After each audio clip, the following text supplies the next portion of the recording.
Soldiers and police officers who served during the Troubles in Northern Ireland should not be prosecuted in relation to historical killings and torture, a Westminster committee has said.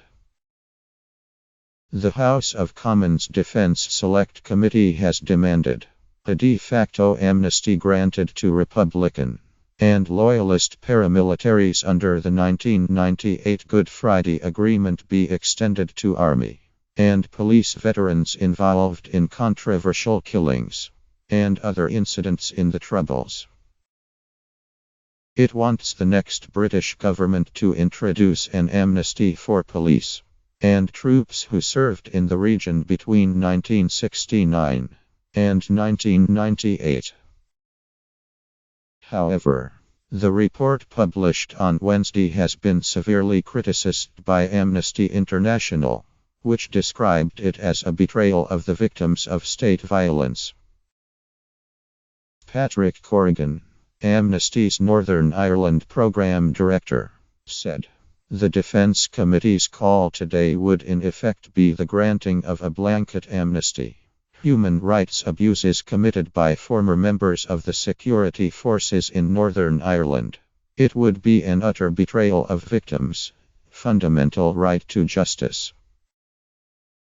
In its report, the cross-party group of MPs said there should be an enactment of a statute of limitations covering all Troubles-related incidents up to the signing of the 1998 Belfast Agreement, which involved former members of the armed forces.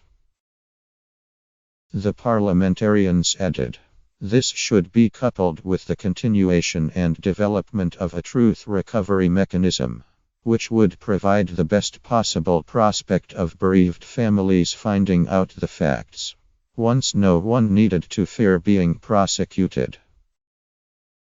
The committee pointed out that ex-IRA and Loyalist paramilitaries can be immunized from prosecution over crimes were committed in the Troubles before 1998.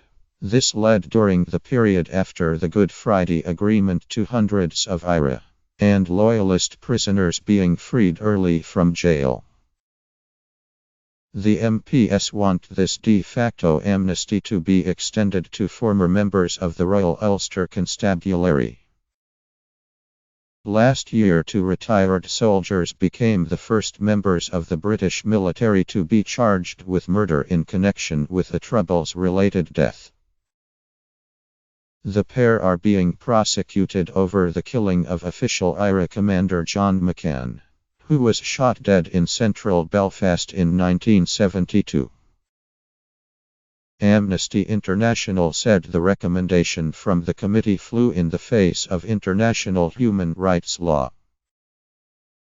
Corrigan said, "All victims of killings and other human rights violations and abuses from Northern Ireland's recent past have a human right to proper independent investigations, with the possibility of prosecutions to follow where the evidence leads.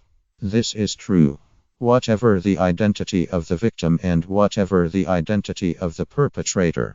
Any attempt at political interference with that fundamental principle abuses natural justice and would be in breach of the UK's international human rights commitments."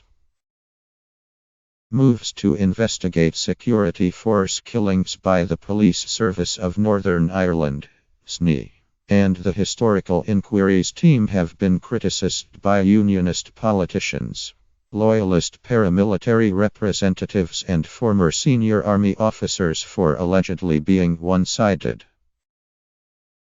They claimed that the HET and the legacy investigations are overly focused on killings involving police officers and soldiers between 1969 and 1997.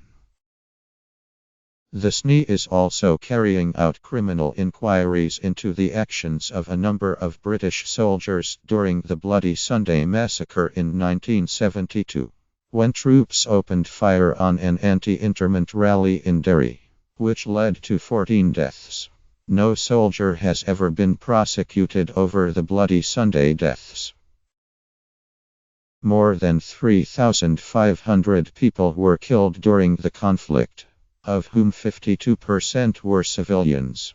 32% were security force members and 16% loyalist or Republican paramilitaries. The IRA and other Republican splinter groups killed the majority of victims, 60%.